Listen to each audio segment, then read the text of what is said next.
नमस्कार,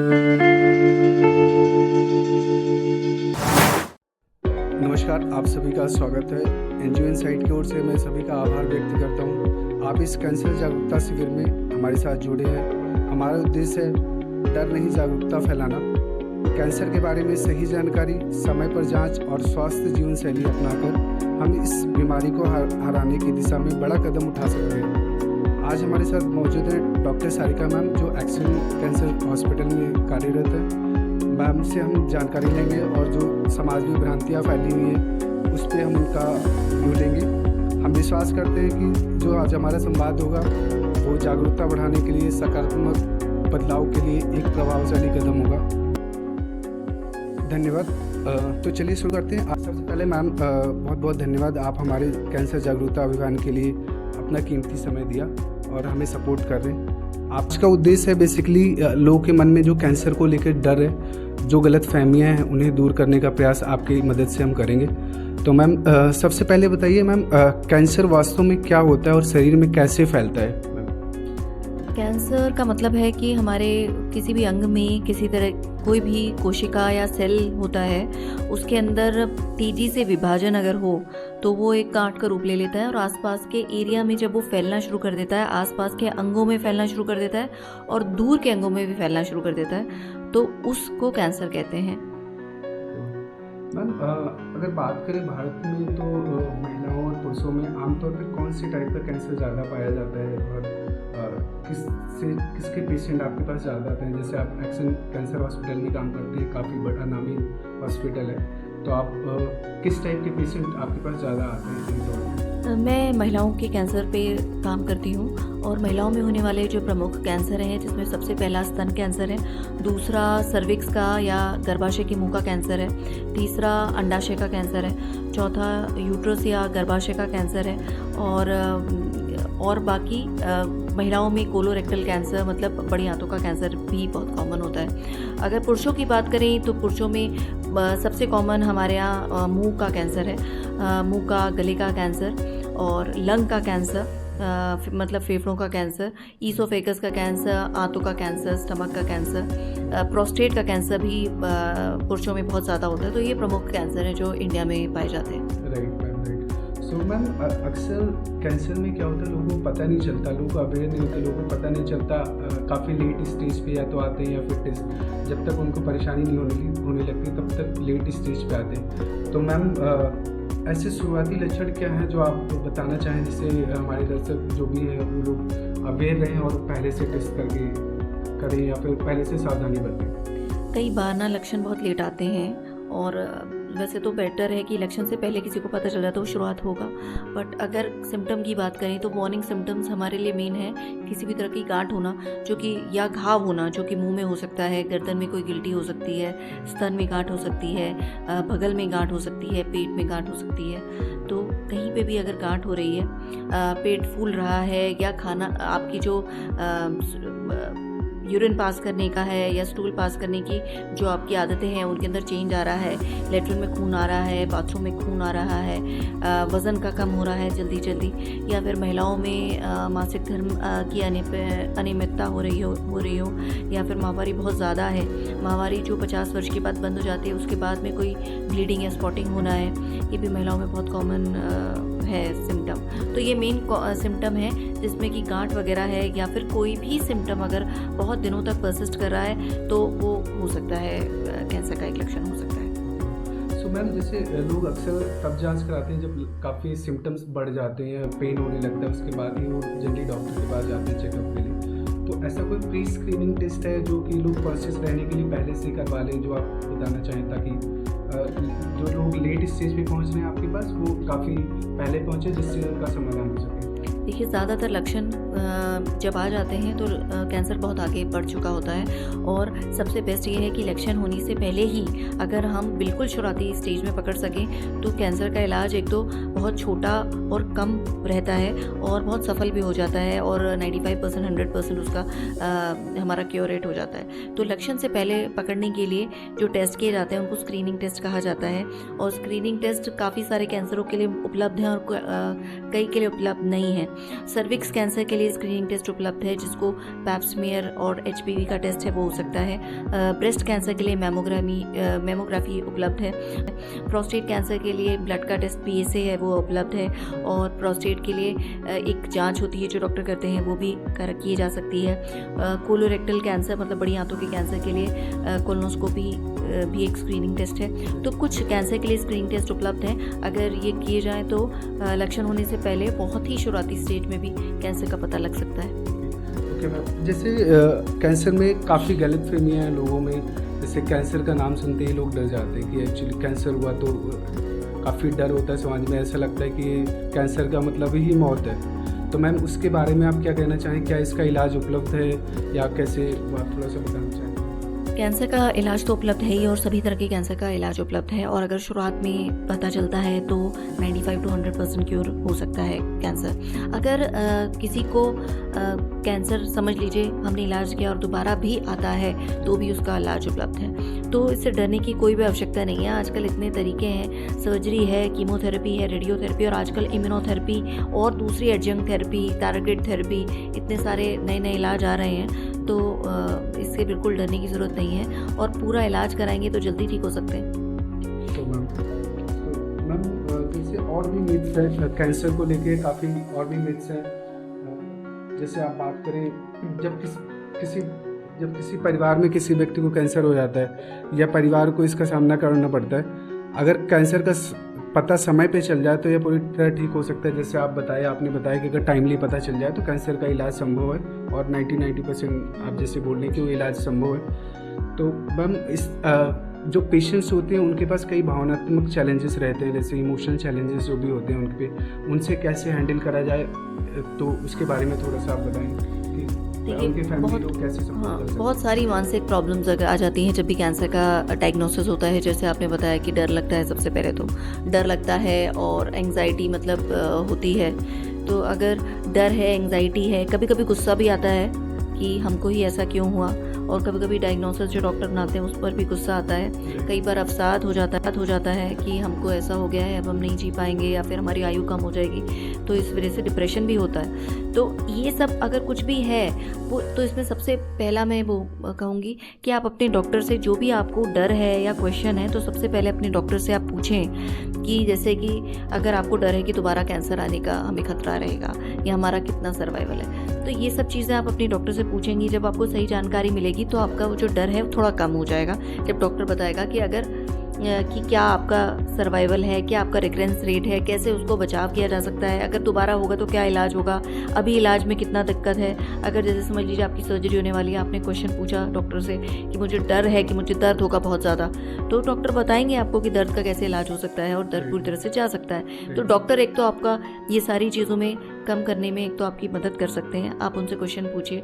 दूसरा, आप अपने फैमिली मेम्बर्स और आपकी फैमिली मेम्बर दोस्त जो हैं वो बहुत इंपॉर्टेंट है इसमें आपकी पॉजिटिव रहने के लिए। तो उनसे बात करें, ज़्यादा से ज़्यादा टाइम अकेला ना रहें, क्योंकि आपके दिमाग में यही सारी बातें आएंगी।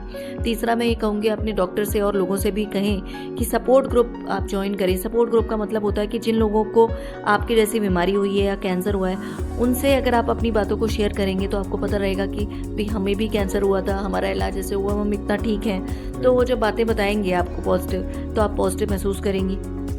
चौथा, मैं कहूँगी कि आप एक्सरसाइज करें, कोई ना कोई अपनी हॉबीज़ है उनको परस्यू करें, और सेडेंट्री ना रहें, और कुछ मेडिटेशन आप कर सकते हैं स्ट्रेस को कम करने के लिए अपने, और स्पिरिचुअलिटी की तरफ जा सकते हैं, आप भगवान की से जुड़ सकते हैं। तो ये सब अगर आप कहेंगे तो मानसिक आपकी जो समस्याएं हैं आपकी और आपकी फैमिली की कम हो जाएंगी। राइट मैम, एक और भ्रांतियाँ हैं समाज में कि जैसे लेट्स से किसी के, मैं कई पेशेंट से भी मिल चुका, उनके घर में ऐसा लगता है उनको कि ये छूने से फैलता है, छूने से, या सोसाइटी में लोग जल्दी जिसको कैंसर हो जाता है अवॉइड करते हैं उनसे जाना। तो मैं जानना चाहूँगा कि क्या कैंसर छूने से भी बढ़ता है, ऐसा नहीं, कुछ? कैंसर छूने से नहीं फैलता है। किसी पेशेंट को अगर कैंसर हुआ है तो उसके छूने से किसी को कैंसर नहीं फैलेगा। बल्कि कई बार मेरे को लग रहा है कि मिथ ऐसे आई होगी कि कई बार जब कीमोथेरेपी किसी पेशेंट को लग रही होती है तो पेशेंट से ही कहा जाता है कि और बाकी लोगों से आप थोड़ा दूर रहें जिससे आपको इन्फेक्शन ना हो। तो और वो लोग मास्क वगैरह पहन के रहते हैं, तो बट ये छूने से नहीं फैलता है। Right ma'am. और खाना खाने से भी लोग बोल रहे हैं, अगर लेट से अगर खाना खाने शेयरिंग करने से भी कुछ नहीं, ऐसा? खाने की शेयरिंग से भी इसका कोई संबंध कोई नहीं होता। ठीक है मैम, थैंक यू मैम। जैसे हम कई कैंसर पेशेंट से मिले हैं तो उनको ऐसा होता है कि शुरुआती लक्षण में कोई दर्द पेन नहीं होता, तो लोग बोलते हैं कि जब तक पेन नहीं हो रहा तब तक कैंसर कैसे हो सकता है, अगर हमें पेन ही नहीं हो रहा तो कैंसर नहीं होता, इसलिए लोग स्क्रीन नहीं कराते। तो मैम क्या मैं ये कहना चाहूँगी कि देखिए ज़्यादातर पेनलेस ही होता है कैंसर शुरुआत में, तो ये कहना कि पेनफुल होगा तो कैंसर होगा, बल्कि पेनफुल अगर कोई शुरुआत से चीज़ हो रही है तो उसको इन्फेक्शन कहा जाएगा। यूजुअली इन्फेक्शन में और दूसरी बीमारियों की वजह से पेन होता है। कैंसर में शुरुआत जब होती है तो पेनलेस ही होता है, पेन बहुत लेट आता है, बहुत लेट स्टेजेस में पेन होता है।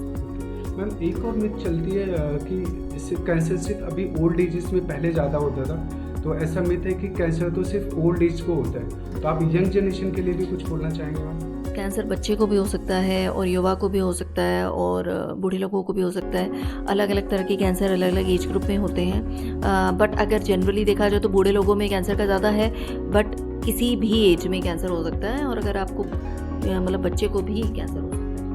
और वैसे मैम मैं जैसे काफ़ी लोगों से मिला हूँ पेशेंट से, तो वो ऐसा बोलते हैं कि उनके रिलेटिव या आसपास के जो लोग होते हैं वो बोलते हैं कि कैंसर हो गया इसका मतलब डेथ ही है, तो मतलब कैंसर हो गया अभी तो डेथ है, कोई इलाज नहीं, इलाज करने का कोई फ़ायदा नहीं है, डॉक्टर के पास मत जाओ, पैसे मत खर्च करो, तो उनको आप क्या कहना चाहेंगे? नहीं, ये बिल्कुल निराधार बात है कि कैंसर का इलाज नहीं। कैंसर के सभी तरह के बहुत सारे इलाज उपलब्ध हैं। एक अगर हमारा इलाज काम नहीं करता है तो हम दूसरा तरह की सेकंड लाइन ऑफ थेरेपी हम अपनाते हैं। सेकंड लाइन नहीं काम करता तो थर्ड लाइन अपनाते हैं, तो इसमें कई तरह के इलाज संभव हैं।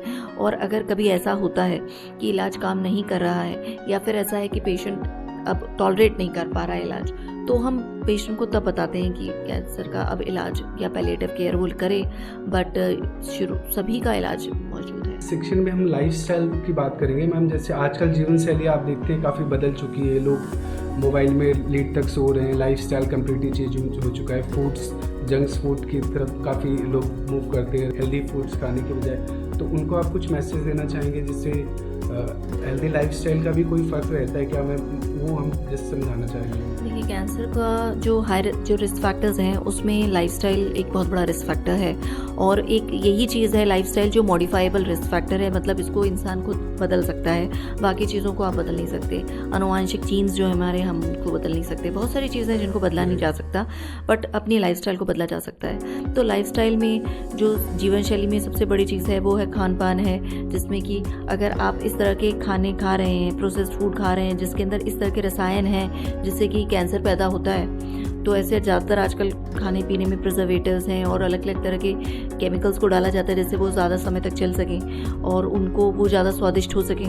तो इसलिए बेटर रहता है कि अगर आप घर का सादा खाना खाएं, अपने सामने बना हुआ खाना खाएं, उसको आप कर सकते हैं। एक्सरसाइज आपको ज़रूरी है, व्यायाम करना एक आवश्यक है, जिससे कि आप एक अच्छा मतलब वज़न को अपने नियंत्रित कर सकें, क्योंकि ज़्यादा वज़न होने से भी कैंसर हो जाता है। तो एक तो वज़न को करना है, स्ट्रेस को कम करना है, क्योंकि स्ट्रेस है तो उससे भी ऑक्सीडेटिव स्ट्रेस वगैरह की वजह से कैंसर जो है हमारे शरीर में पनप सकता है और हमारी रोग प्रतिरोधक शक्ति जो है कम हो जाती है। और इससे इम्पॉर्टेंट मैं बोलूँगी कि एडिक्शन ना करें कोई भी तरीके का। स्मोकिंग और टबैको है तो उसकी अगर जीवन शैली में उसका यूज़ हो रहा है तो ये तो बहुत बड़ा कारण है जिससे कैंसर हो सकता है।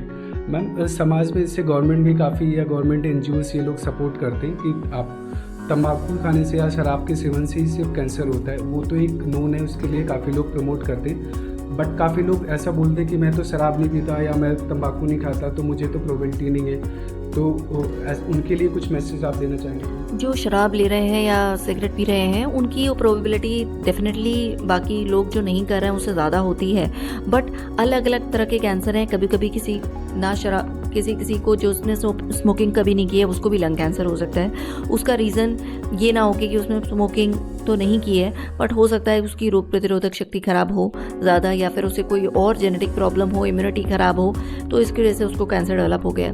बट सबको कैंसर डेवलप हो सकता है, बट जो लोग ये काम कर रहे हैं जिनको एडिक्शन है इस तरीके की कार्सिनोजेंस का, उनका रिस्क ज़्यादा है।